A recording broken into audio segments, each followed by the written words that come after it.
throwing in the 180s this year. I threw 179 something, I think. But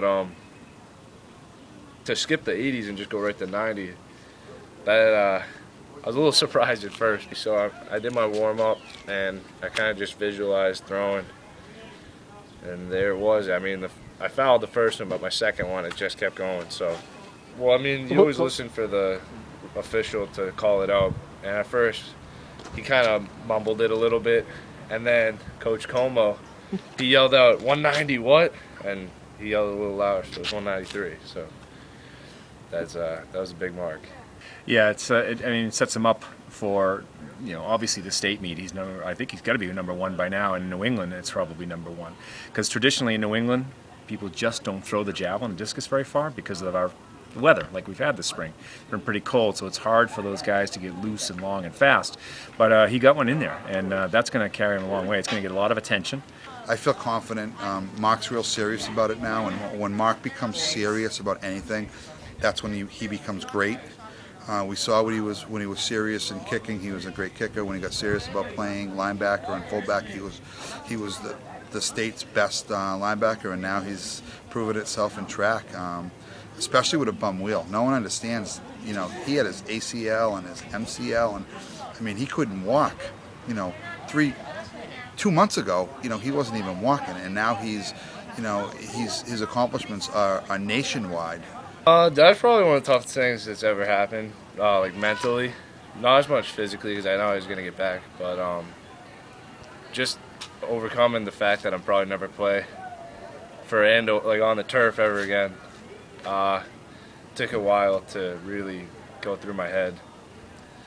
But when it did, it just kind of felt like I didn't deserve it, because I knew I worked real hard going into the season, and I was really excited to play well my senior year. But I mean, I think more what happened was I went from what I can do physically for the team to what I can do mentally for the team, and being there on the sidelines or practice or whatnot. I think that wasn't really a major role, but it played a role that they knew I was still with them. And I think it made him a stronger competitor, and I think he treasures or he respects the sports that he's doing now.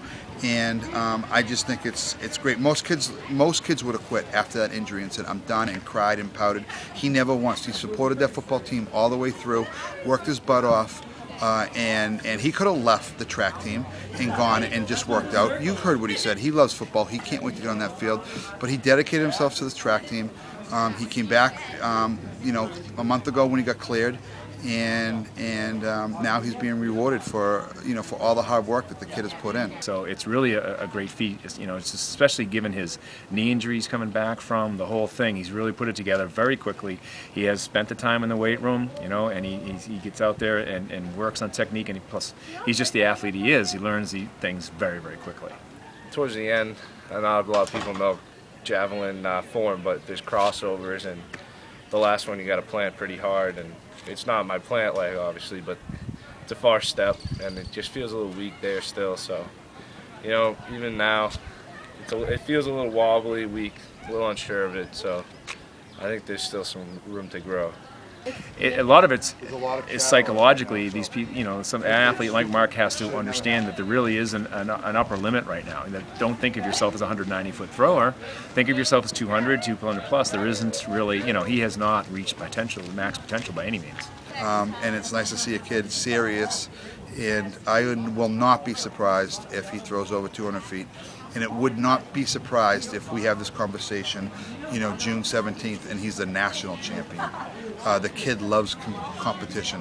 He doesn't get frazzled with anything. Well, right now I think I'm #1 in New England. So hopefully just win New England, go to nationals, do well there, and see where that takes me.